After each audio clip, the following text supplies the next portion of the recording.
Part of the William Paterson Broadcast Network. Brave New Radio. Brave New Radio. Give us your tired, your poor, your hungry, your rockers, your punks, your freaks, your geeks, your Greeks, your party animals, your gangsters, your commuters, your residents, your students, your alums, your lawyers, your truckers, your calls, your tweets. And we'll give you rock, classic, indie, punk, alternative, easy, hard, raps, rhymes, mixes, and drops. We'll give you kick-ass music because we're WPSC 88.7 FM, Brave New Radio. Sound good? The views and opinions expressed on this show are solely those of the hosts and guests and are not necessarily supported by WP 88.7 FM, station management, or the station owner, William Paterson University. Anyone wanting to offer differing opinions may do so by calling this show at 973-720-2738. Abusive callers will be rejected. Now here's your program on WP 88.7 FM, Brave New Radio.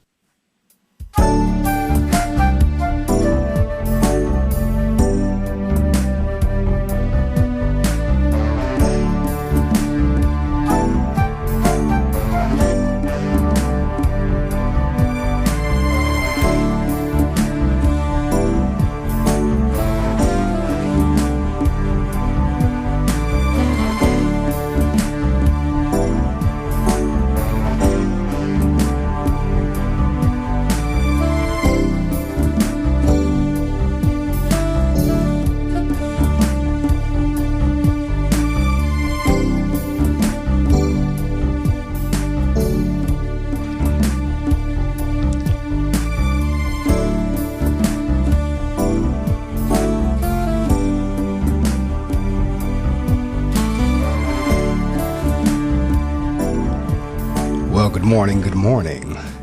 Good morning to you. It is indeed Saturday morning once again. And as I share with you each Saturday morning, if you are listening to the sound of my voice, that means it's time for another edition of the Reading Circle with your host, Marc Medley. And I am here. My guest is already on the line. I'll get her introduced momentarily, but you know the routine if you've been listening to the show any amount of time.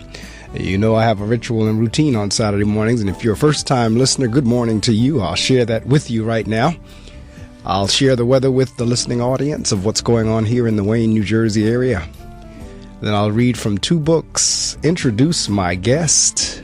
We'll have a public service announcement, and then when we come back, we'll resume with our interview. And in the meantime, while we're doing all that, you to be on all your social media sites, letting someone know that the Reading Circle is indeed on the air live early on this cold Saturday morning. So I tell you what, speaking of cold, let's go on and let you know what's going on with the weather. Right now in the Wayne, New Jersey is 18.3 degrees. And they say it's going to get even colder than that, but I'll tell you about that in a couple of seconds. Expected to be windy with a mix of clouds and sun. High today of about 15, so we're already beyond that, and we're going to actually drop back. Mainly clear tonight, low of -6. Ooh. And then tomorrow, Sunday, sunny skies, high of 18, low of 7 for Valentine's Day, so you get a chance to snuggle up, because you're going to want to keep warm. And then tomorrow, day after Valentine's Day on Monday, we zoom back up to a high of 30. That's going to feel like a heat wave with a low of 29. Cloudy with some snow developing during the afternoon. As I said, high of around 30, 70% chance of precipitation during the day, moving to 100% chance of precipitation during the night. And then on Tuesday, cloudy and damp, with rain in the morning, then becoming partly cloudy, though a high of 48, a low of 31, overcast on Tuesday night, and then rounding out the forecast on Wednesday. Partly cloudy skies in the morning, that will give way to cloudy skies during the afternoon, high of 43, low of 20. 10% chance of precipitation on Wednesday night. Well, that rounds out the forecast right here from the WP 88.7 FM Weather Center. I told you I read from 2 books each Saturday morning to kick the show off. They're devotionals, and they always kick us off with a positive word. So for today, February the 13th, the day before Valentine's Day, from the book, The Power of Being Thankful, responding to encouragement. For out of the fullness the overflow, the overabundance, or the superabundance of the heart, the mouth speaks. The more we encourage people, the better they respond. In fact, compliments actually help people perform better, while nagging them makes them perform worse. Choose a person who you would like to have a better relationship with and begin to sincerely and aggressively encourage and compliment them. I believe you will be amazed at how much better they respond to you. Your first concern might be, if I ignore their faults, won't they just take advantage of me?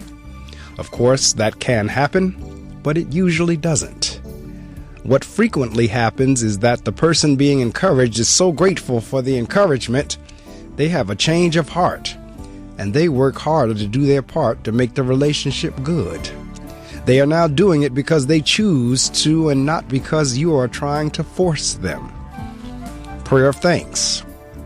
Thank you, Father, that you encourage and build me up through the promises in your word. I pray that you will help me do the same for others. Thank you for showing me ways to encourage the people in my life today. That's from the book, The Power of Being Thankful. From the book Until Today by Iyanla Van Zant, Iyanla says for February the 13th, I will know love when I realize relationships never die, they change. Some people stay in unsatisfying relationships just to be able to say they stayed. At times, we stay simply because we are tired of walking away. Or we may stay for the bragging rights to be able to say, I did my best. I tried really hard. I gave it all I had to give. Or we may stay hoping against hope that things will get better, that we will one day get what we believe we have given. Sometimes we stay just to prove we can stay. The question is, what are you really proving? As children, we learn how to take a spanking. We learn how to run, how to hide, how to duck, dodge, and cover the various parts of our bodies to avoid the pain of a spanking. If we are lucky, we eventually master just what to do and how to do it to lessen the blows. The question is, what do you say about yourself when you show that you know how to take a beating? In relationships, it is quite possible to stay long after it is healthy or wise to do so. But you can only duck and dodge for so long. You can only take so much. You can only master what you know is coming, which leaves you completely unprepared for new developments. To stay for the sake of staying could hurt you or get you hurt. Beyond the physical, mental, and emotional pain, there is the damage that is done to your spirit. When that damage happens, there is no way to duck, run, or hide from pain. Until today, you may have considered yourself brave for staying in a relationship or other situation because you knew how to stay. Just for today, be devoted to evaluating why you stay, what you must do to stay, and whether or not staying is causing you spiritual pain. Today, I am devoted to the examination of my motives and methods for staying in a situation where I could possibly get hurt. That's from the book Until Today by Iyanla Van Zant. I'm going to share some information with you. But while I'm doing that, make sure you let everyone know that the reading circle is on the air. As a matter of fact, before I share that information, I'm going to go ahead and read the bio of my guest who is waiting in the wings, as they say in TV. Well, this is not TV, but she is waiting to be introduced. My guest this morning is Wanda D. Jefferson. And she was born on November 9th, 1980 in the city of which I have grown up and still live in, Paterson, New Jersey, to Geneva Rena Wilson and Lewis Wilson Jr. She was the sole child to the couple. In 1984, we have a lot in common. She was enrolled in school number 28 and advanced quickly. In 1987, she was put into the gifted and talented program and remained in these advanced classes until 1993, where she graduated from the adjacent, at that time, school number 4. She received the Frank Napier Award for Achievement also from that school, of which it is now named for, the Dr. Frank Napier Jr. School of Technology.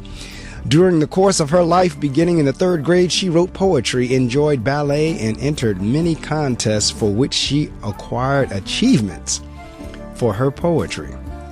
At the age of 9, she lost her father to lung cancer and bone cancer. She went through many moments which contributed more to her writing experiences. At the age of 11, she began working and going to school at the same time. We're going to welcome to the Reading Circle microphones Wanda D. Jefferson. Wanda, good morning. Hello. Hi, everyone. Well, good morning. Is it cold in Pennsylvania this morning like it is here in New Jersey? Yes. Oh, yeah, it is. Oh, so we got a cold one on tap over there, too.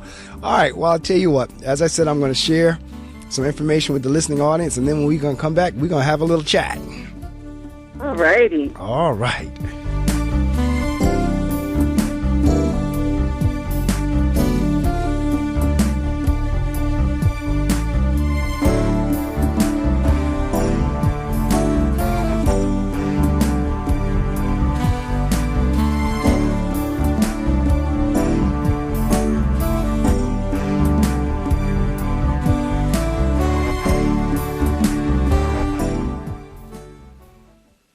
Think carrying 10 or 20 pounds of extra weight isn't much? We went to a park, handed 10 and 20-pound sandbags to people aged 45 to 60, and asked if we could follow them around. 10 pounds makes a big difference. Oh, I definitely felt it in my knees. A few extra pounds each year can cause joint pain and lead to serious chronic diseases like diabetes and heart disease. Wouldn't you like to drop that weight and stop picking up more? Visit hhs.gov/1 pound at a time to find out how. Obesity happens 1 pound at a time. So does preventing it. Brought to you by HHS and NIH. Hey, what's up? Thinking about you. XOXOXO. Want to snuggle. ... JK. Hit me back. You getting these texts? ? We should hang later. I miss you. Holla at ya, boy. Holla back. Holla back. Holla back. Are you at home? Where are you? What are you doing? OMG. You are making me mad. Are you with your ex? You better text me back. I'm waiting outside your house. Relentless, aggressive texting is like sending an angry robot to deliver your message. When does the robot become dangerous? Let us know at that'snotcool.com. That'snotcool.com. Brought to you by the Ad Council. The cow says, I love you.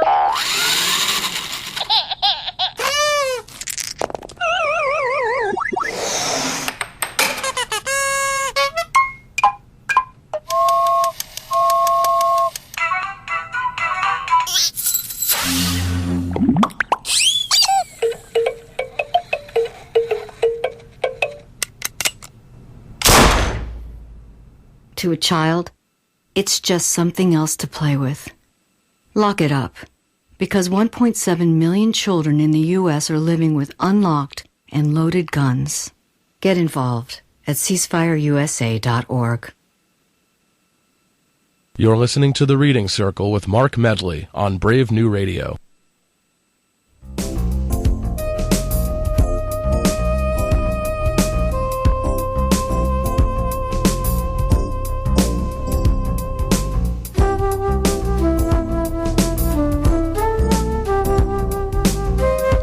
Yes, indeed. You're listening to The Reading Circle with Marc Medley right here on WP 88.7 FM, Brave New Radio. Wanda.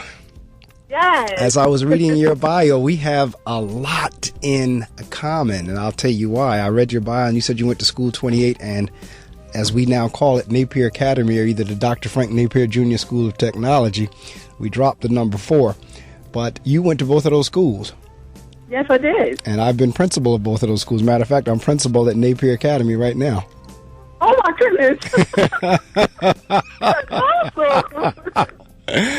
Wow. When I was reading your bio, I said, oh, she's been to both of my schools. I was principal of School 28 for 2 years, and this is my third year principal over at Napier Academy. So I know the two buildings of which you speak. When you were 28, who were your principals? Who was your principal at the time? Miss Holmes. Miss Holmes, okay. Yeah, and Mr. Fulmore. Oh, I know both of them. Yes. Yes. Oh, and then when you got over to 4, who was your principal then? Was it Mr. Jenkins? No. Oh my goodness, you took me back. I actually don't. I'm not remembering who my principals were in 4. Let's see. They actually switched up. They do a lot of switching over there. That's why I know. They do a lot of switching of principals. So I'm trying to think. Would have been Miss Rivera? No, she wasn't there. Who else was there? I have to look back in the history. But when I saw that in the bio, I said, "Oh, we gotta have some fun for sure." I know both of those buildings. So you started riding when you were at School 28. Yes, I did. I was part of the Gifted and Talented program from 3rd grade on through 8th grade, going from 28 to 4. And basically, my teacher, Miss Busner, at the time, which I think she's retired now, she introduced poetry to me with Shel Silverstein. And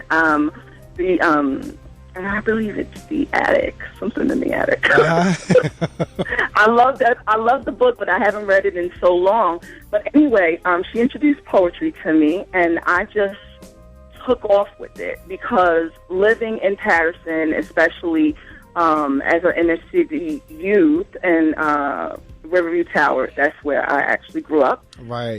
It's a lot going on. There's a lot going on in the community, and I always wanted a way to escape or to express myself or to show other people, you know what I mean, that you didn't have to be stagnated by the environment, that you could actually live outside of that in your mind and put that to paper. So definitely was a wonderful experience in both schools. I love my roots. I love Paterson, and I always want to encourage children, especially from those schools, John F. Kennedy, I graduated from Kennedy as well, to not just look at the situations that they're in right now. Look at what you can become. Take those words that's inside of you. Take whatever you're feeling, put it to paper, do something with it, and help one another through the struggle instead of actually contributing to it. And that is a message that I strive to get across every day. At some point or another, I'm always in a conference with a child one way or the other. And you're right. Living in that area. First off, you try to help people understand poverty is not an address. It is a mindset. So it doesn't really matter what part or what ward of the city you're in, even if it's the most impoverished ward. Still, it's a mindset. And when we say mindset, it's just what you just said. You know what? Okay, I understand my situation and circumstances right now, but I'm going to work that it won't always be this way. And one of the biggest challenges really is to break that cycle. I mean, it's kind of like people always tell me, well, Mr. Medley, the children are only going to rise as high as they see. And my argument or my pushback on that is, yeah, but you know what? They see the teachers and they see the principals and they see all these other people that are coming to the building every day too. And at some point, you would think that would kick in and say, well, I want to be like Miss such and such. I want to be like Mr. such and such. Or in a situation like yours where the teacher turned you on to something like poetry and you took that and ran with it. Yes. And I it's really important for us to instill those values in our children when they're young. I mean, I don't know what I would have done with that energy had I not gotten that push. Because it was just so much, like I said, so much going on in the area, and you just can get bogged down by the situation.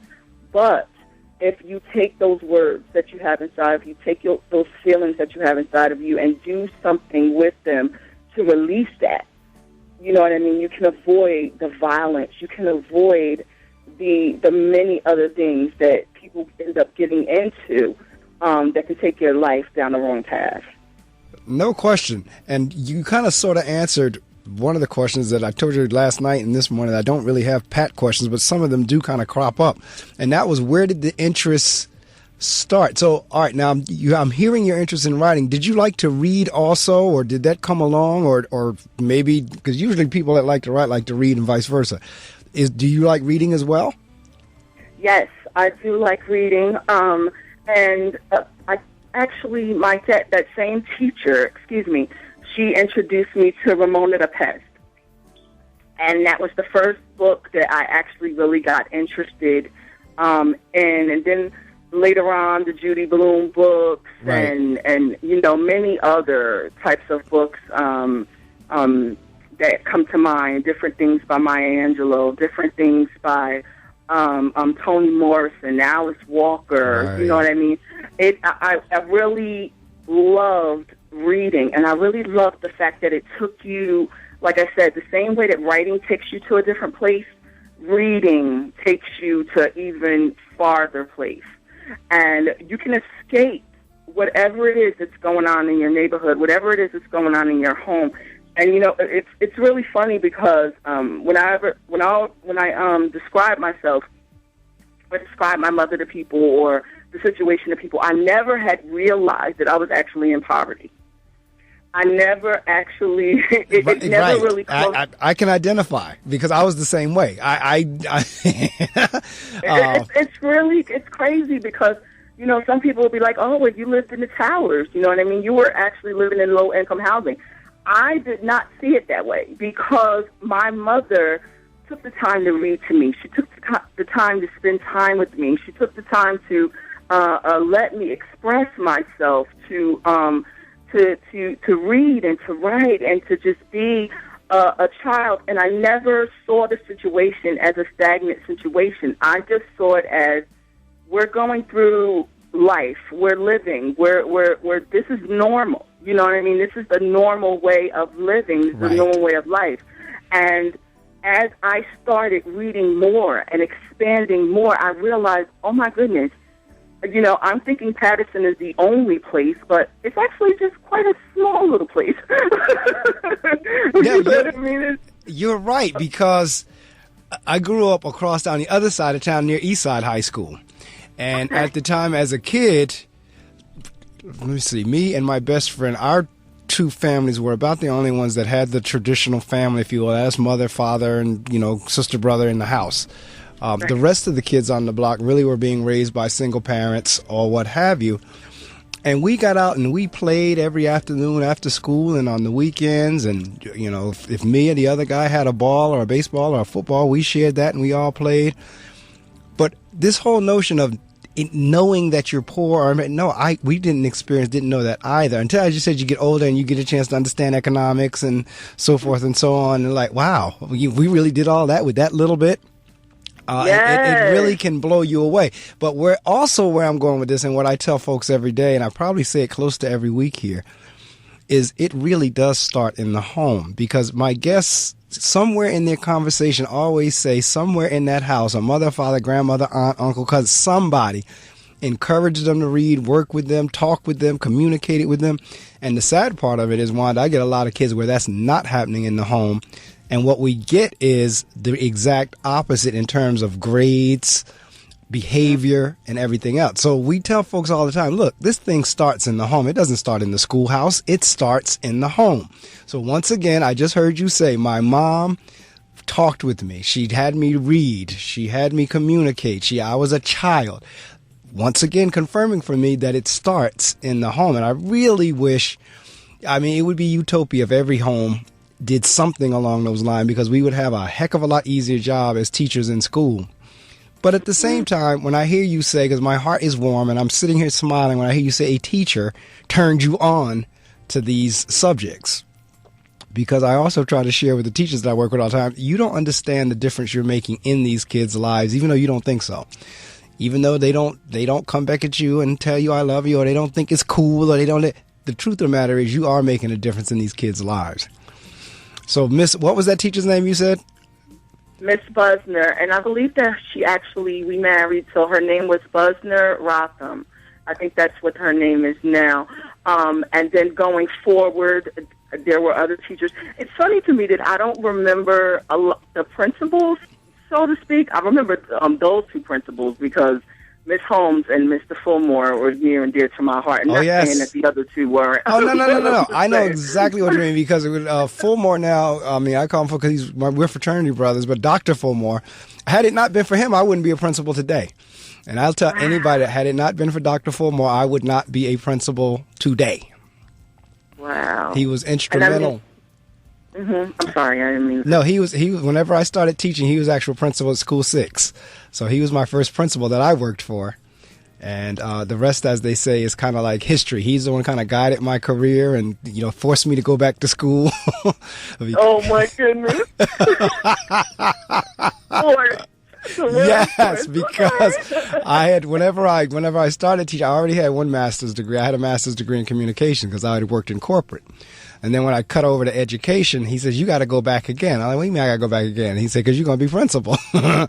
And so he's like, no, you. Really? Yeah, exactly. Wow. So he was like, you've got to go. You got to go back and you got to get another master's. And I looked at him like, I looked at him like he had 3 heads. So you mean I got to go back to school again? He said, you got to go back again. So he stayed on me until I went. He did not let me rest until I registered. Yeah, he was that kind of guy then, yes, too. He still is. And then I was Miss Wilson, so he's like, Miss Wilson, what are you doing? And I'm like, okay, I'm all right. I'm just going to stay in my little corner. And I love to please my teachers, too. Yes. And I love to please them. And they would actually have me do like the little monitor in the morning where I like read the morning announcements. Yeah, and different things like that. So I was a little stuck up, but I loved my teachers, Miss Vanderhoff, going forward into school for definitely my gym teacher, Mr. Pursley. He's still there. Mr. Pursley's still there. Pursley's there. Mankiewicz is still there. There's a few teachers that at 4 are still there. Miss Gibson, Miss Jennifer Cruz Reynolds. I don't know what happened to her, but she was excellent as well. Wow. Well, I tell you what, Mr. Pursley is still there. I see Mr. Pursley every day. He's still there. Yeah. He is the best. He is the best. And I mean, these different teachers in their own different way. And he was my gym teacher. Yes. But he still encouraged. He still made us feel as though we weren't just, and that's another thing that I want to point out. These different teachers that I'm mentioning did not make me feel like I was poor either. Right. They made me feel like I could do anything. And I mean, they said that to me on a daily basis. Wanda, you can do anything that you put your mind to do. Anything. And I don't know whether teachers nowadays know that saying that to a child, I don't care what they look like, I don't care what the situation may be with them, encouraging them and saying that to them, that stuck with me throughout my whole entire life. And even when I went through different trials and tribulations in my life, losing my parents, going through different obstacles and situations, that stuck with me. Why? You know what? It's never too late. It's never too late to write a book. Absolutely. It's never too late to do anything that you want to do. As long as you put your mind to do it, you can do it. And I say that to my children. Now, you know what I mean? No matter what is going on, you can always pick up the pieces and move forward and keep your mind stayed on your education, keep your mind stayed on positive things, and you will not fail. You will go forward. Absolutely. If you've just joined us, my spirited guest is Wanda D. Jefferson, and we're just right now kind of sort of reminiscing on her school days simply because I have experience with both of the schools that she attended, as actually all 3 of the schools, because I know Kennedy High School as well. And some of the teachers and principals that she's mentioning, I know them as well, and I know of what she speaks. I'm getting ready to share some information with you, but as I do that, get on all your social media sites and say, this is an interview you don't want to miss. Because this is one that is not a worldwide name yet, but her message is in some respects more important than if it had been Barack Obama if I was talking to. And you need to hear this because exactly what she's saying is so true. That if you can, and we opened the show up reading about encouraging people, especially children. Now, that's not to say as we as adults don't need encouragement, but as she just said, if you work with children constantly, you need to encourage them that you can, even if it may sound repetitive, you can do this. You can do anything you set your mind to. You're great. If you don't think so now, you are. You're great. Keep trying. Don't quit. Just keep encouraging. And like she said, because you never know, I guarantee you, if her teachers are listening, or if they get word of some of the things that she said, I know it will warm their hearts from the standpoint of, had it not been for them, and you heard me say the same thing about Dr. Joseph Fulmore, had it not been for him, I would not be a principal today. And I have no problem with saying that. And so when you're working with kids, yes, constantly encourage. And you hear this as almost like a testament from Wanda's end, saying, had it not been for these folks and her parents, she wouldn't be where she is today, because she did have obstacles. I didn't get into all of that whenever I read the bio, but she had some obstacles and she overcame them and is continuing to overcome them by doing what she's doing, because we're going to work our way into her actual book, but I'm giving you background. So get on all your social media sites. Let someone know that Wanda D. Jefferson is on the air with me right now. This year, firefighters like Fire Chief James Hall will battle wildfires around the country in hopes of containing them. But firefighters can't do it alone. A single ember that escapes from a wildfire can travel more than a mile, or it can ignite and destroy your home and community. Get fire adapted. Learn simple steps you can take now to reduce wildfire damage later at fireadapted.org. A public service message brought to you by the U.S. Forest Service and the Ad Council. Learn more at fireadapted.org. I started going cold turkey. Well, at least when I'm in the car. I know I shouldn't do it, but it's so hard to stop. That's why I hide it from myself, so I won't be tempted. I used to do it all the time. I stopped by locking it in my glove compartment. My friend used to do it way too much. Now I turn it off when we're in the car. My solution is simple. I just don't do it. There are lots of ways to stop yourself and others from texting and driving. How will you stop? Tell us at stoptextstopwrecks.org. Brought to you by the National Highway Traffic Safety Administration and the Ad Council. My name is Diamonds. I am a radio DJ in North Jersey. I broadcast on the frequency of 88.7 FM. I will be on the air every Saturday from 3 p.m. to 6 p.m. when the sun is setting in the sky. If you are out there, if anyone is out there, I can provide music, I can provide entertainment. If there's anybody out there, anybody, please. Club Melting Pot. Every Saturday from 3 p.m. to 6 p.m.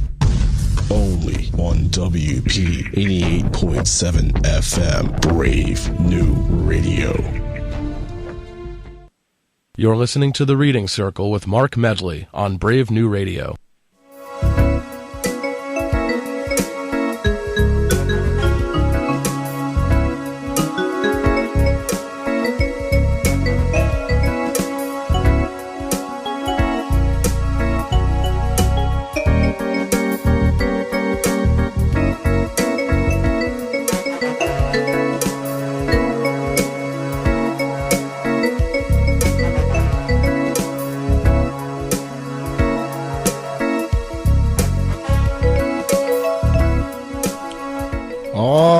We are going to resume our interview because we did not go anywhere. I know you did not go anywhere unless you wanted to run real quick to the bathroom. But even with that, I hope you took our voices or the sound that was coming through with you. And more importantly, I hope you got on all your media sites. Hope you got on your text messaging and let someone know that Wanda D. Jefferson was on the air with me right now. And we're working our way to talking about her book that she has written or is writing, and another one is on the way. But I'm kind of working you up in terms of how did she get to writing a book? And we've been talking about her school days, and I took more time than I might in that area only because she's a homegirl. From Paterson, New Jersey, and from the same schools that I'm serving or have serviced. And so that's why we know some of the same people. That's why I took that time in the first half hour. But we are going to work our way up to now your book. The title of your book, either that you're, because when I looked at your bio, it looked like it was in progress. Is it done? Yes, it is done. It is on Amazon. You can purchase it today via print or via Kindle edition. It is a wonderful collaboration of my poetry from this point in my life. So it's a poetry book. Yes, it's a poetry book. Now, how many? Okay, now, poetry books they usually do by pages or number of poems in the book, or what? How long is how many poems are in the book, or do you know? Well, no, the number of poems I don't know, but there is about 100, and I'm looking at it right now, about 155 pages. Oh, so that has a significant number of poems in it then.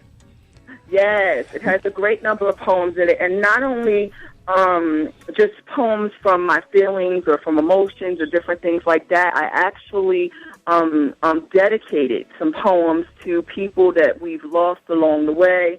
Reverend Ronald Christian. I don't know if you're familiar. Oh, I am. I know Reverend Christian. I was shocked. Matter of fact, see, again, this is another one of those mutual, like, friend type or people that we know. And my secretary, she stops me one day, and I'm running into the main office, and she says, "Did you know Reverend Christian passed away?" And I was like, "What are you talking about?" And then she goes on to tell me the story about they found him in his office and so forth and so on.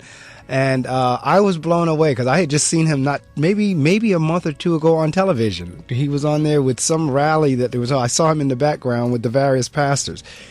So it was another one of those situations where you just never know. But yeah, okay, so some of the poems are dedicated to people. What's the title of the book?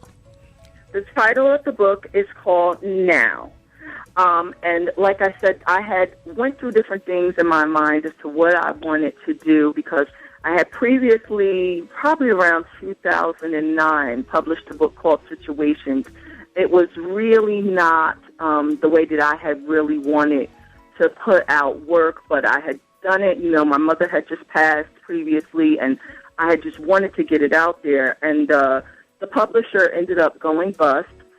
So a lot of time elapsed in different things, and I was going to actually just republish that book last year, but I decided to, instead of going from my earlier days to now, I decided to go from now and I'm going to actually go back so that you can see my progression sort of in a different way, so that you can see how I've overcome my obstacles and came to this point right now, and then, you know, see the pattern of my writing, how it improved, how my mindset changed from a child, because I have my poetry all the way from the third grade.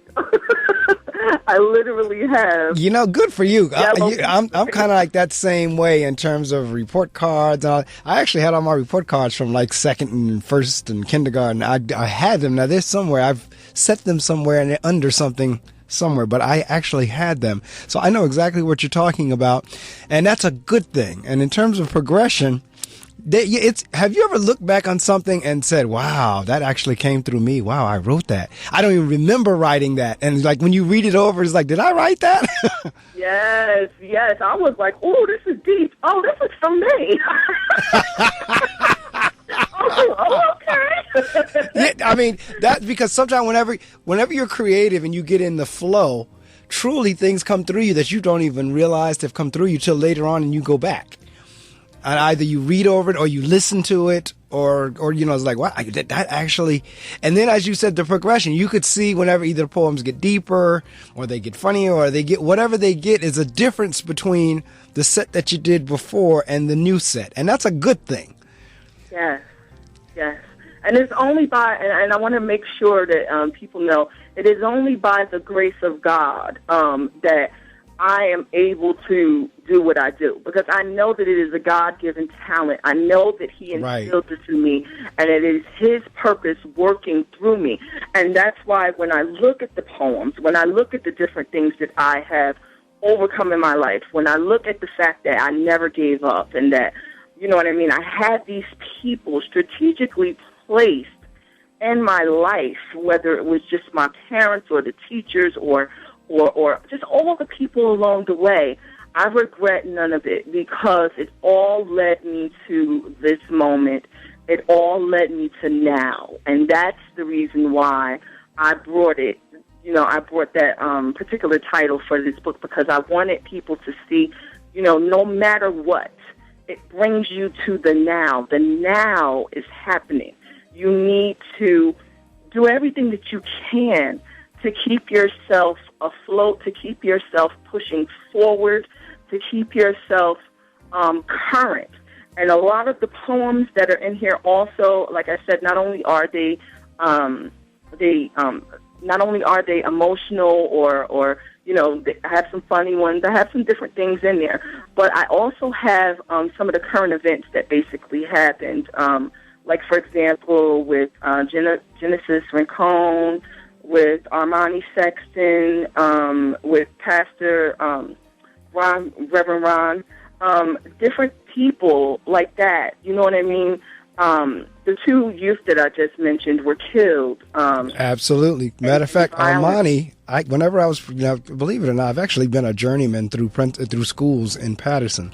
And I actually was principal at School 10 when Armani was there. So he was another one. Whenever I heard that news, I was blown away because he was one of my kids. And I mean, it's like one of the hardest things, just as I said a couple of minutes ago, whenever you were praising your teachers, one of the hardest things for a teacher is to pick up the newspaper and see some of your students that you've taught either going to jail or killed. Yeah. And I've had numerous students in both situations because of the schools I've been in. I've been in School 6 as a teacher. I was at School 27 as a vice principal, School 10 as a vice principal and a principal, then School 28, and now Napier Academy. And the schools that I've served in have been, like we were saying, you know, in the more impoverished areas. And those type of communities generally have a lot going on, as you say. And which comes the good and the bad. So as I said, I've had kids on both sides of the spectrum, kids that have done wonderful things and gone on to school and started their own businesses and written books and so forth and so on. And then I've had others that have found themselves in either, like I said, in prison or getting themselves killed. Armani was one of those that got killed, and it was like, wow. I had Armani when he was a little boy, when he was something like in 2nd, 3rd, or 4th grade, somewhere around in there. And so it is. So I could see where, you know, you're doing poetry. So do you have the book somewhere near you? Yes, I do. Because that's good. The one thing, I mean, I do this a lot of times, whether it's poetry or not. A lot of times I have the author read from their book so that the audience, the listening audience, can hear it straight, as they say, from the horse's mouth. And because I like that. When you wrote the book, it's a difference between the reader who purchases your book or downloads the book and they're reading it, and hearing the author actually read their work. And what I mean by that is, you know where your inflections are, you know where you want to put the emphasis, you know what tone you want to have. So I always find that to be a treat for the listening audience to actually hear the author read their own work.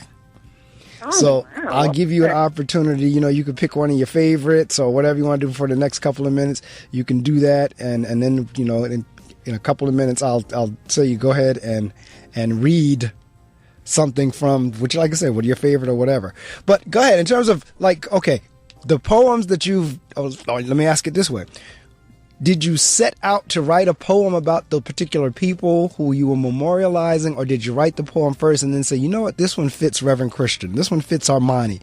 Which way did it go? It went where I heard of the tragedies, and I was inspired to write something. And I think that it's important that people know, in reference to this book, that when I write in reference to people, whether I know them or whether I don't know them, like I knew Reverend Ron Christian, he actually encouraged me as well to write poetry and different things like that, but I did not know Genesis or Armani.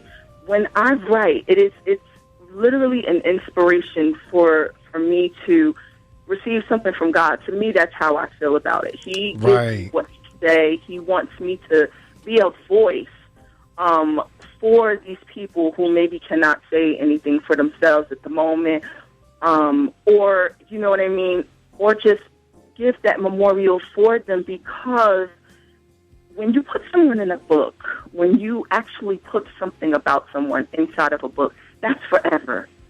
And I thought that these people deserved to have something that not only, you know what I mean, I could write or other people could just read for the now, but for years and years and years to come, if anybody ever forgot about Genesis, if anybody ever forgot about Armani, you know, not the parents or not the families, but the actual violence or the actual situation that ended their lives, I wanted something on paper to show that they mattered.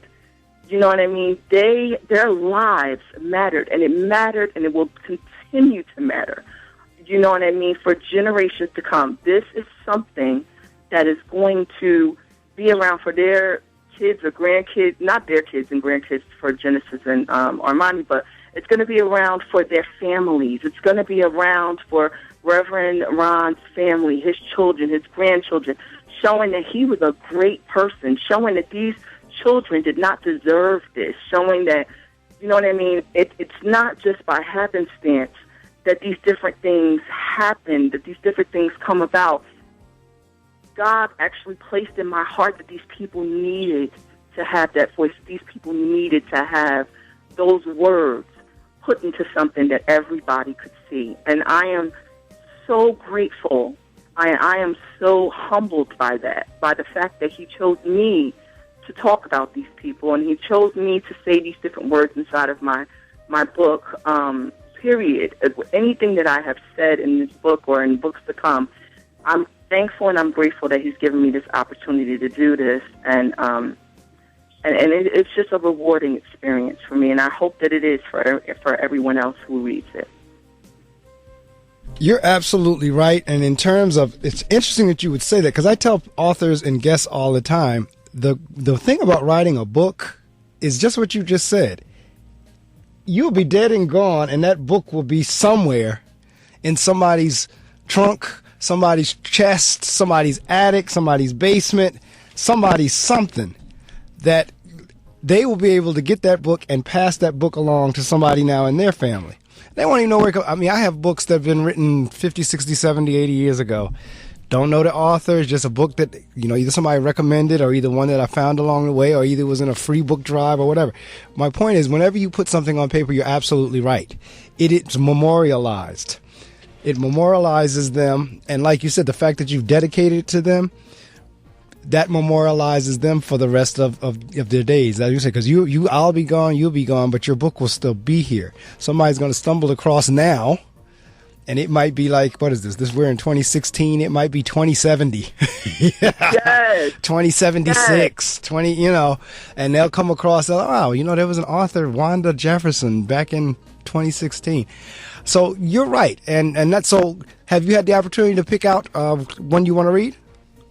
Yes, I do. It's actually not very long. That's okay. You can do more than one.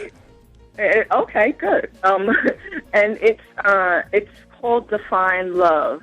And I wanted to start off with this one just because I think that people sometimes misconstrue the word love. I think that sometimes they say it so easily, but I don't think they understand how unconditional right. it really can be.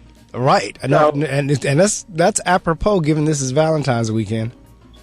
Mm-hmm. Oh, yes, and I also wanted to mention, which I didn't from the beginning, that today, February 13th, in 2016, well, then it was February 13th, 1989, is the anniversary date of my father's death. Okay. And when you mentioned the date to me via email, and I saw that, and I said, oh, my goodness, look at this. Like, I couldn't even change it because I was like, okay, this is my confirmation that I need to be on this show, right. that I need to be sharing, and that, 27 years ago, you know what I mean, he's not forgotten as well. So God is definitely good.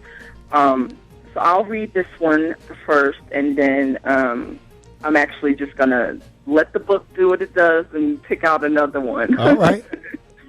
Okay, so the name of this poem is called Define Love. Love and it's raw, unconditional. Its voice universal, religionless, colorless, simple. It's what I live. It's my actions. It's my voice. It's my words. Trusting, forgiving, faithful, true. It is me, and if you allow, it can be you. Now, you know, if you go to a spoken word ceremony or show or whatever they call those, whenever you do spoken word, everybody snaps. They don't clap. They snap with their fingers. That's how you applaud poetry, with your snapping of the fingers, not the clapping of the hands. So if I was there, I would be giving it. You can probably hear my fingers popping. Thank you. I know that is right. So the other one that I just saw, okay, so what I did was I just set the book down and then just opened it up. And pick one randomly. Yes. That's right. Pick one random. Yes. So you're really getting the full experience here. This particular one that I wrote, again, this is basically talking about one of the experiences of me seeing some of the homeless people in the area, and I just want to also pour my heart out right now to all of you. Please pray for our homeless. Please keep our homeless in mind, especially in these cold weather temperatures. You know what I mean? My heart pours out to them.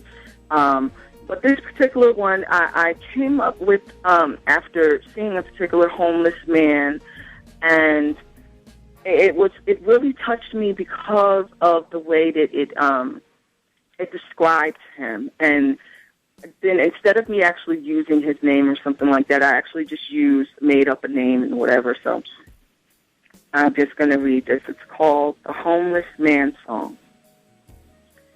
Hey, do you see the man over there? No, not him, the other man with the blue shirt on. Yeah, him. That's my father's dad. I'm so glad he's my father's dad. His name is Kurt Johnson, the baddest man that ever lived. I'm proud he's my granddad. But nobody's saying that. Nobody's ever said that. Nobody. And that basically, I don't know if you understand what I meant by that. Oh, I do. Matter of fact, hold on. Let me get the finger snaps. Let me get those going. That's the first thing. And I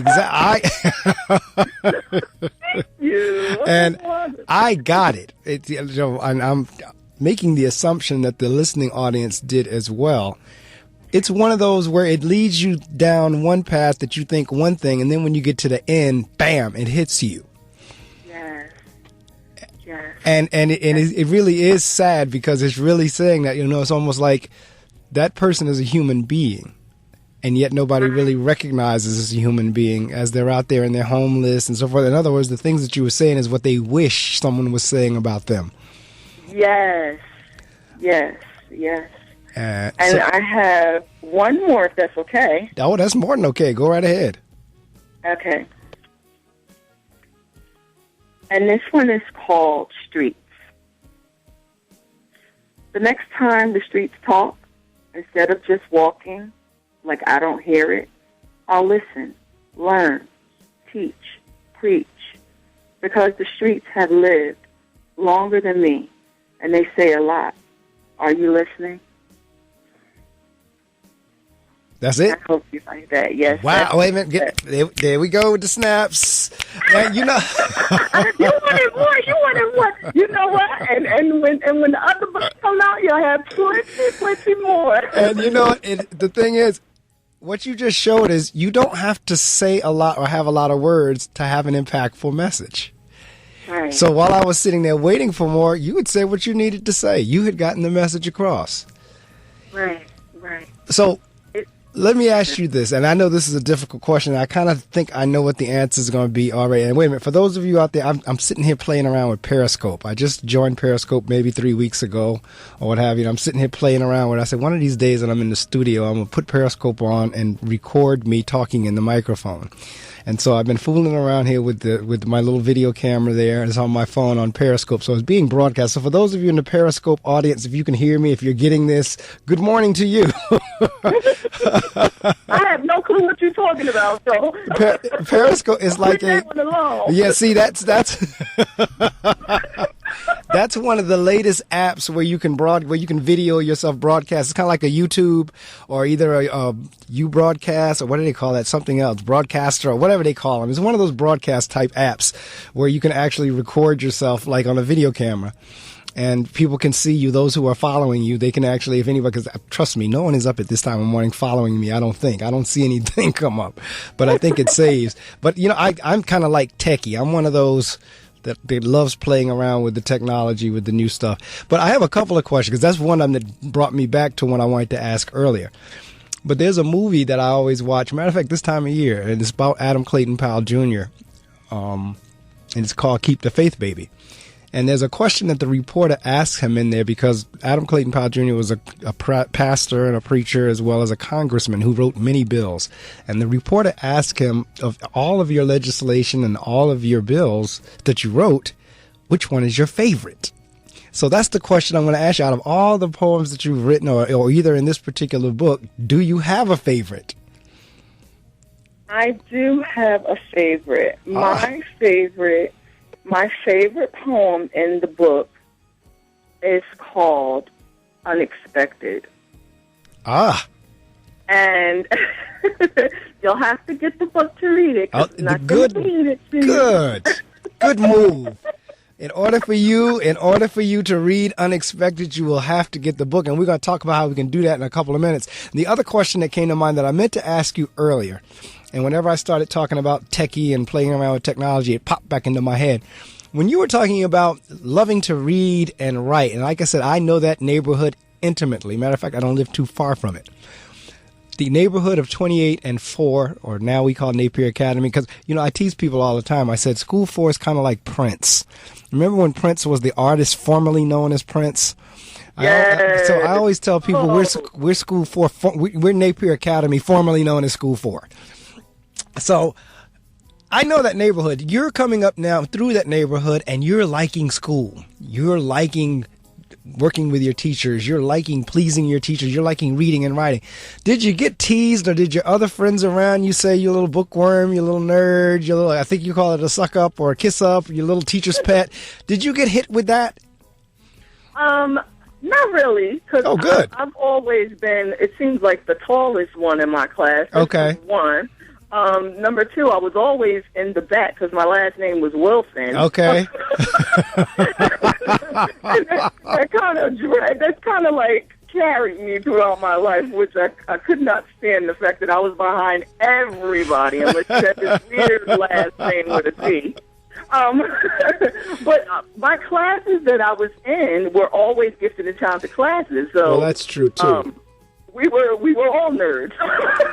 Well, ultimately, they did place the Gifted and Talented Academy there, because that's where it is in Paterson. Now, they pull the kids, not only the gifted and talented kids in the school, but the gifted and talented kids from the city of Paterson. They all come to School 28 now.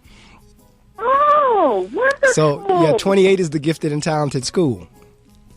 Oh, now that is awesome, because I was really, really disappointed when I heard that the program was no longer going on really the way that it was with, when I grew up. Right. So that really makes me feel very, very good about that. Yeah, they started that about maybe 3 years ago. 3 years ago now. I guess it's in its 3rd or 4th year.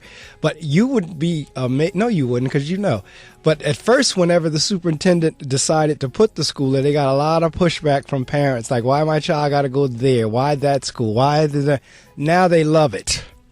Because the kids, the kids come in on the bus. Some of them are neighborhood kids, but they're coming from all across the city. These are the creme de la creme of all the schools in the city of Paterson for the parents who have their kids take the test. They have to take a cognitive test. Mm-hmm. And they have and they have to get a certain score in order to qualify. So these are kids from around the city of Paterson, regardless of what school they were going to, whether it was school 9, 27, 1, 28, 6, 26. If they pass that COGAT and got the scores and had the report card and the teacher recommendations, they're there. So from grades 2 through 8 is the gifted and talented school there in the city. And believe it or not, they just scored the highest scores on the new test, Park, because now they do their state test on computer. It's called Park. They scored the highest in all of Passaic County. Wow. Right there at School 28. I love that. I absolutely love that. That's awesome. Yeah, it really is, because it said a lot. And it's the principal there and we've worked together for years, and we really are doing what we can to change the reputation and the game there, and it's working. And because really, at the end of the day, when all's said and done, it is about making life better for others. So just the fact that those schools are changing over is impacting the community also. Yes, and it doesn't. Me being in those different classes, the gifted and talented classes, and all the accelerated classes in my life, they never changed me, and that's one thing I wanted to say. It never made me seem different to other people, because I never acted like I was better or anything like that. I'm still me. I'm still, you know what I mean? I'm still from the towers. You know what I mean? I'm still in the same situation as everybody else. Absolutely. And, I'm no better than you. But you know what? Even that being said says a lot. Because it's not about being better than. And that's what people don't get. I tell people all the time, multiple degrees, schools, experiences, I don't feel like I tell the kids, look, I grew up just like you did. I went to school 15. I went to Martin Luther King, Eastside High School, then up here at William Paterson, Fairleigh Dickinson, William Paterson again. It's not about being better than, but then the thing is, once you do get what you get, now you pull somebody else up. Yes. So you pull somebody else along. So even as an author, and this is the other conversation I usually have with my guests, even as an author, you never know whose life you're touching. As a matter of fact, that's my next question. I'm going to do that. I told you it was going to be an hour, but our hour is up. But I do have the luxury and the freedom to extend. So if you don't mind talking a little longer, we'll go beyond the hour. I don't mind talking. All right. So I tell you what, hang out, because there's a couple things I got to do because it's 7 o'clock. And then we'll continue on with our discussion. All right. For those of you in the listening audience, it is 7 o'clock. You know I have to go ahead and let you know what's going on with the weather and all that good stuff as we transition into the next hour. You know what to do. Get on all your social media sites and tell them to join this conversation, to tune in and listen in here on WP 88.7 FM and gobrave.org. WPSC-FM 88.7, Wayne, New Jersey. Part of the William Paterson Broadcast Network. Brave New Radio. Brave New Radio. Give us your tired, your poor, your hungry, your rockers, your punks, your freaks, your geeks, your Greeks, your party animals, your gangsters, your commuters, your residents, your students, your alums, your lawyers, your truckers, your calls, your tweets. And we'll give you rock, classic, indie, punk, alternative, easy, hard, raps, rhymes, mixes, and drops. We'll give you kick-ass music because we're WPSC 88.7 FM, Brave New Radio. Sound good? Straight from the WP 88.7 FM Weather Center, here's your local forecast. All right. Well, I tell you what, it's time to give you the weather. It's time for me to deliver the weather to you at least, or as shall I say, right now it is 18.1 degrees. So it hasn't moved since we shared that information with you in the 6 o'clock hour. Expect today to be windy with a mix of clouds and sun. We're actually a little bit higher than our projected high. We're supposed to have a high today of 16 and a low of -5. 10% chance of precipitation. 0% chance tonight. A few clouds. Again, low around -5. Tomorrow, the day of love, Valentine's Day, Hallmark Day. High of 19, low of 7. Mainly sunny sky. And then tomorrow night, Sunday night, partly cloudy skies in the evening, then becoming cloudy overnight. Monday, cloudy with periods of snow. 80% chance of that snow during the afternoon. High of 31, low of 30. Monday night, rain and snow in the evening, changing to rain late. Low near 30. And then on Tuesday, cloudy with rain ending in the afternoon. High of 48. Low of 31, and then rounding out the forecast here on Wednesday, a mix of clouds and sun in the morning, followed by cloudy skies during the afternoon, high of 43, low of 21, partly cloudy skies on Wednesday night. Broadcasting from William Paterson University, WP 88.7 FM, Brave New Radio.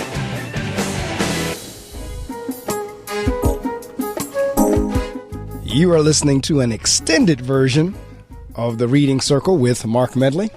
My guest this morning is Wanda D. Jefferson, and I'm having such a dynamite time talking with Wanda that we're actually going on into the M&M hour, into the 7 o'clock hour, and that's all right because the conversation is good. And those of you in the listening audience, hopefully you are inspired by what you're hearing by Wanda as she shares her journey and how she's now become an author. And the book is Now. It is a poetry book. And Wanda, my next question for you is, as folks have written or has read your book, shall I say, did you ever get anybody come up to you and say, wow, you were talking about me? Wow, I experienced that. Wow. How did you know? Did you ever have that situation? Actually, the book is just recently came out last year around the end of November. Probably around, I think it was the 22nd, actually. So it's really, I don't really have people in the area too much that have purchased it. It's more people in Paterson.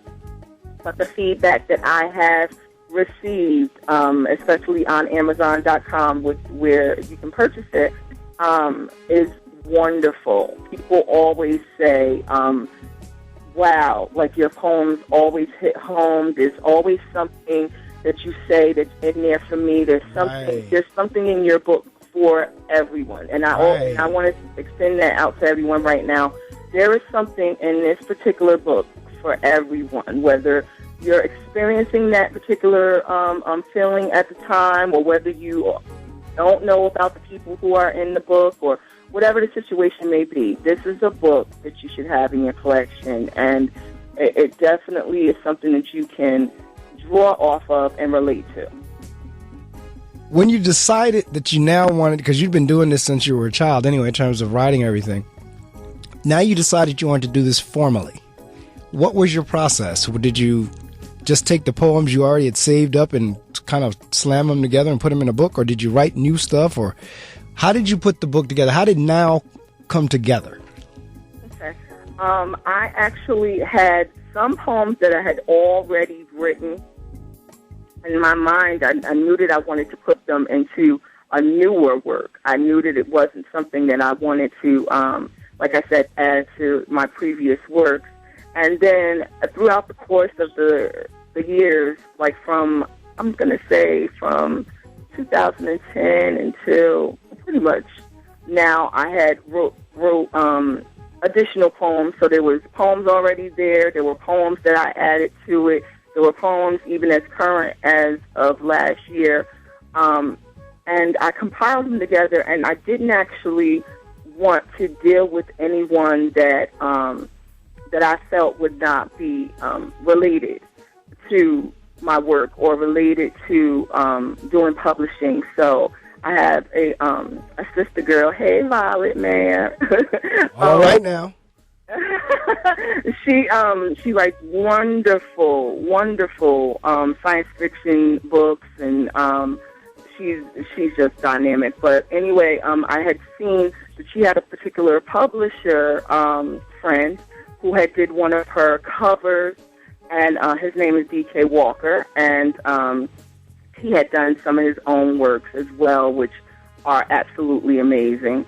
And I decided to, talk to him about it. Basically, he just was picking his brain about, how to go about it and different things like that. And he's like, well, I have my own publishing company, and, I do covers, but I also do publishing. And we really hit it off. And before I knew it, Now was born. And I'm so glad that I went through him, because he designed the cover, and he basically went through the whole process with me as to the compilation of the poems, how I wanted them to look, the feel of the book, the back of the book, the dedications that I made, because I actually made a specific thank yous to School 28, School 4, John F. Kennedy, to Penn State, and also to Penn Highlands College here in Pennsylvania. And he was just absolutely excellent. And like I said, before I knew it, the book came together, and it was just, I was just very proud, and I'm still very proud of this work. And I have more to come through him. So it's basically that's how it all started. So in terms of the format the book is in, is it available in soft cover or either hardcover, or is it available to put in your hand, or is it just digital, just electronic? It's digital as well as in paperback. Okay, so it is a paperback version of it. All right, so again, this is one of my questions that I ask just about everybody because I love to get the reaction. When the box came to your door with the paperbacks, and it had Now on the cover, written by Wanda D. Jefferson, and you put that in your hand, what was that experience like for you? I cried. I opened up the box and I seen the beautiful cover first off. And then I opened it up and looked at the poetry and turned the pages and just seeing everything that I had worked so hard to do in between these pages. And I was just brought to tears, because you say you're going to do something. It always happens in life. You say you're going to go through with it, blah, blah, blah. You work on it. You put it aside. Everything. Right. And just seeing it actually birth, seeing it actually born, and seeing my face on it and exactly the way I wanted it to be. And oh my goodness, it was just so overwhelming. And I also want to say I have another poem inside of this book that's one of my favorites too, and it's basically called The Window by my mom. And what I did was, she had wrote a poem, and this was a long time ago before she passed. And she always used to say to me, Wanda, if you ever publish a book, if you ever decide to be an author, I want you to publish this for me. And I was like, oh, Mom, we got plenty of time to do that, blah, blah, blah. Well, needless to say, she passed away, and I decided to look upon that poem and to publish it for her. And it really touched my heart that I was not only able to do that, but to actually see that my talent was hereditary too. My mom was right. And I never really looked at the poem too much either after she had wrote it. I mean, she read it to me, and how you're a kid. You're like, oh, whatever, Mom. You're like, that's all right. I'm like, you're not as good as me, Oh, go ahead now. I'm like, whatever. But and I had just kept it, and then before I knew it, I had actually come across it as I was going through the poems that I was going to compile, and I said, oh my goodness, this is an awesome poem. I mean, she was very talented. She was a talented writer as well. So it inspires, you know what I mean? You think that your talent just comes from, just teachers and different things like that, but it's also, it can come from your parents. It can come from your grandparents. It can, you know what I mean? These are words that need to be spoken, and they need to be put somewhere where they can always be remembered. Your next project, or are you working on that now, or what's the next, or do you have any idea what the next one is, or is this, you kind of like, because Now was just released in November, so it might be a little quick to be working on the next one, or are you? Oh, I am. Basically, I'm going to be working on, I'm trying to figure out whether I want to jump all the way to situations or actually start with the next project that was really before that, called One Eye Open. But I really do think that I'm going to jump to situations. After this particular book, though, I did write 2 other small composites. One is called 10 Prayers and Scriptures for the Soul, which is also in paperback and in Kindle edition. And basically, it's self-explanatory. It's prayers and scriptures. And also Facebook posts that get on my last damn nerves. And I think that basically speaks for itself. That speaks for itself. That's a nice little feeling. People that really need to, and I say that, you know what I mean, lovingly. Exactly. With love, everyone. But just know that I'm being very serious in that book, so please take heed. That's also in paperback, and that's also in Kindle edition. So, oh, you like that one, huh? Yeah, you definitely don't like that book. I tell you what, because I saw something the other day that struck me as funny, and I'm every now and again can be guilty of it as well. But the post, and I don't know if it was on Twitter or Facebook or Instagram or where, it says, why do folks think that first off, that anyone ever cared what you have for breakfast or dinner or lunch or whatever? If you don't think they cared about it then, what makes you think they care about it now to the point where you feel like you have to take a picture and post it? And when I saw that, I had to laugh because I thought, you know what, they do have a good point, because, like I said, I'm guilty of it myself. I cook every now and again, and I'll take pictures of my pancakes or picture of my chicken or whatever. And plus, why would folks care about this? So that's going to come in the next Facebook post that gets on my last dinner. This is a series. Because people just be posting stuff. I'm telling you, one of the things that's in that one is the political activist. That's one of the things. I mean, what do people be thinking? If I want to watch politics, I'll watch it on TV. I don't need to get into a straight-out argument with you about whether you're voting for Hillary or Trump. I mean, come on, like. But see, again, that's part of the beauty of social media. You know, social media has done that for. It has given folks who really didn't feel they had a voice or never thought they'd come out with a voice. It's given them a way to have a voice because this is the crazy part, they think it's anonymous. They think no one can ever track it down or trace where it came from. Even if you use a screen name or a pen name, folks can still find out if they try. And I mean, seriously, it's like, come on now. Especially with the screaming people, the people right. That all the caps on. Come on, everything you say is not screaming. If you don't know how to turn those caps off, don't talk. You know what I mean? Figure it out first, and then come back. That's right. I know that's right. Well, that one should be fun. That book should be a combination. You know what they say? There is truth in jest. There's truth in humor. That sounds like one of those type books where it's like one of those that's funny, but there's some truth to it. Oh, yes. Yes, there's a lot of truth. Oh, yes. So I tell you what, I always give the last few minutes to the interview to the author to promote. And you could say anything except the dollar amount.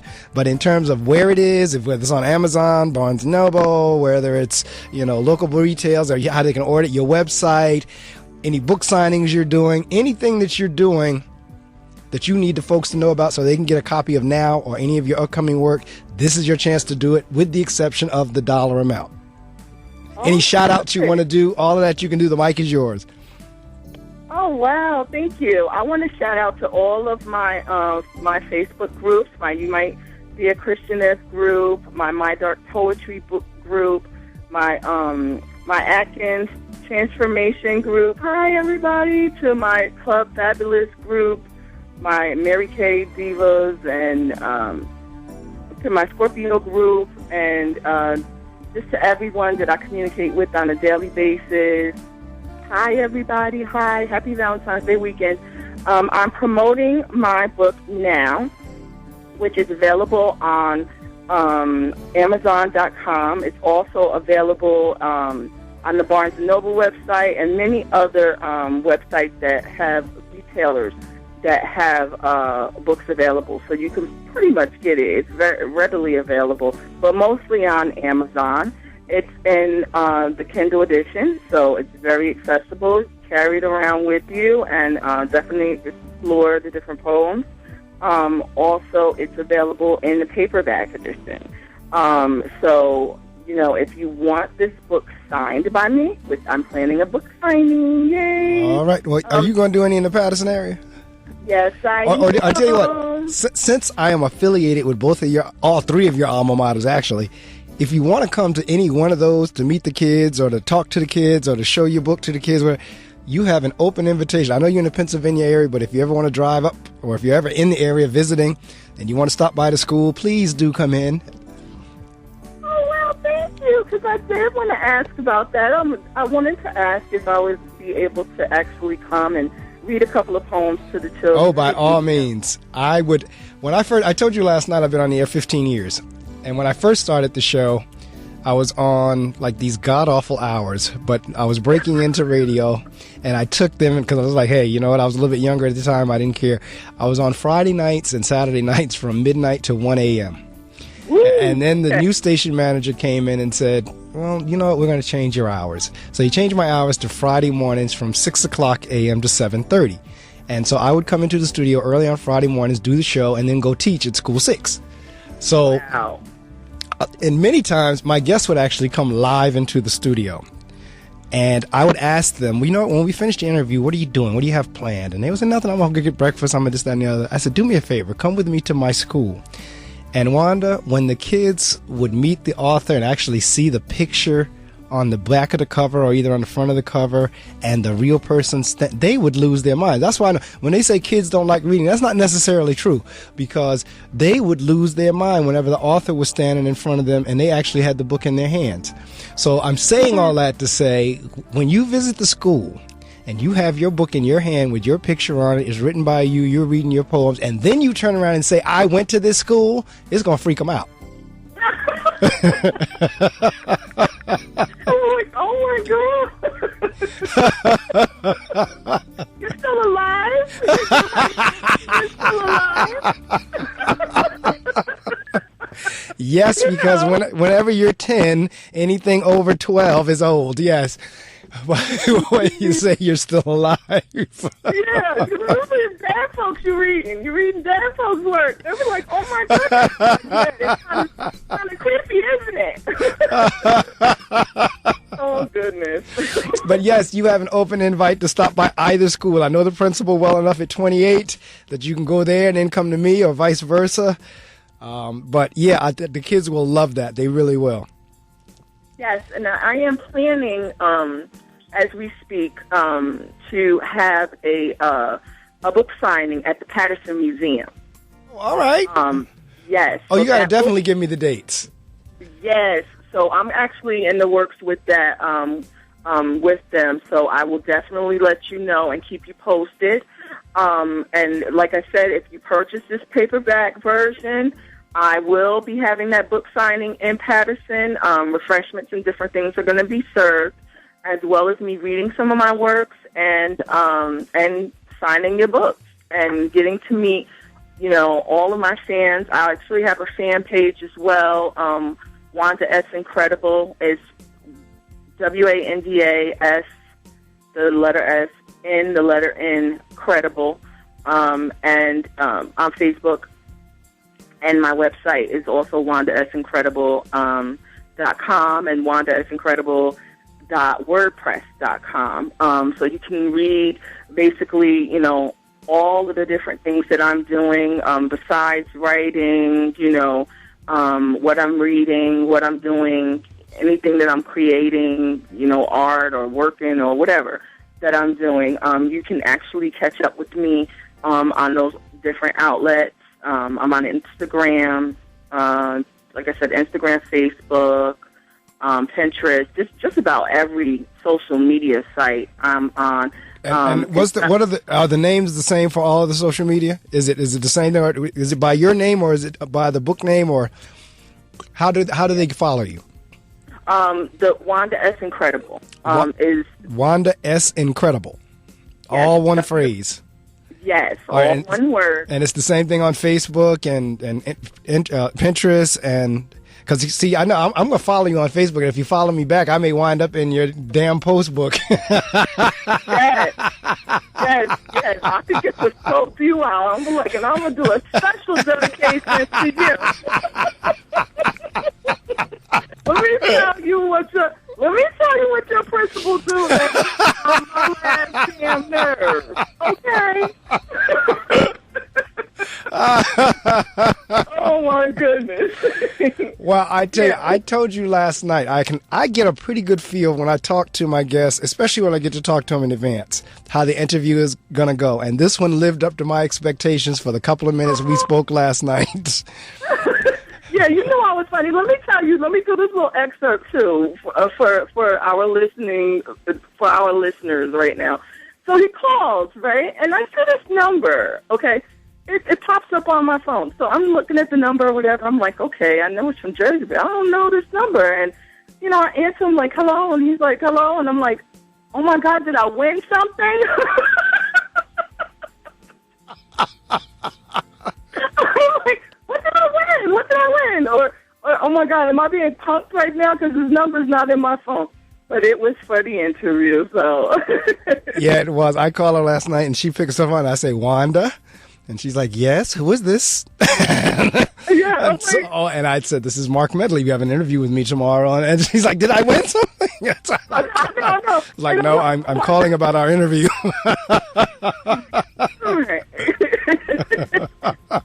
Oh my goodness, that is too. You were too funny with that because I was like, oh my God, what's happening right now? I'm like, because you know how you have the bill collectors that be calling too, so you got to play the little boy. That's right. That's right. Who is this? Who is this? Oh, okay. Yeah, I'm keeping it around. I know that's right. I don't even pick them up. And what you call? I got to the point. I know the bill collector's number. I don't even pick them up.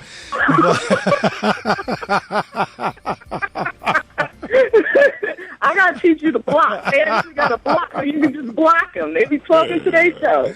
I know that's right. Well, as you can see, those of you in the listening audience, I've had a blast talking to those of you who might be looking on Periscope. You can see I'm having a ball here in the studio. It actually is like TV. I can look at myself there. But so those of you that are watching on Periscope, my guest this morning was Wanda D. Jefferson. Those of you in the listening audience listening on gobrave.org or WP 88.7 FM, you can hear that I had an absolute blast with Wanda. Her book is Now. And she has other projects that are coming forth. You can look her up on all the different places. If they Google you under Wanda D. Jefferson, does it connect to your Wanda Incredible? Yes, you can Google me, not Wanda D. Jefferson, but you can just put Wanda Jefferson, or you can put the Wanda S. Incredible, whichever one, and I pop up all over the place on Google. So, all right. Well, I tell you what, this brings us to the end of this fun interview, and I wish you nothing but a wonderfully blessed day. Like I said, and it's supposed to be cold today, so I don't think I'm going anywhere else tonight, so I probably will edit this sometime today, and I'll send you the links. It ultimately winds up on my YouTube channel, where it's not a moving YouTube. It's one of those where I just put our pictures on there and the people can hear the interview. So for those who chose not to rise early as we did, they still can get a chance to hear it on my YouTube archives. But I had a blast. I wish you nothing but the best with Now, and I look forward to meeting you, because seriously, in terms of your invitation really is there before the school year is out. You know, I won't have you come out while it's cold, but when the weather warms back up again, come on over to the school. Like I said, it'll freak the kids out. Yeah, no problem. I'm very much alive, and I love to do it. All right. Well, have a wonderfully blessed day, and we'll be in touch. All righty, you too. All right, take care now. Mm-hmm. Well, as you can see, I had a ball with that. I loved it. Last night, whenever I talked to Wanda, we started laughing right off the bat, because we laughed about the whole thing about being punked, and she thought she had won one of the Publishers Clearinghouse Awards. She thought it was one of those type things where I was calling to let her know that she was the new millionaire. And so we had a good laugh about that. And then as I kind of shared the format of the show, laid the show out for her, we had a really good conversation for a few minutes. And I told her after bed, I said, I can see tomorrow's going to be fun because you love to laugh. And so do I. And sure enough, it fit the bill, and it lived up to my expectations, because we had a lot of good laughs together. We had a lot of fun, and she got a chance to read from her poetry book. So again, I'm going to have her to the school. I really am. Had a blast. My guest was Wanda D. Jefferson. You can catch her on Wanda S. Incredible if you Google her. And now we're getting ready to switch over into the gospel music, the good news in song. Don't you dare move. Let somebody know that the gospel music is coming, that the reading circle just came to an end.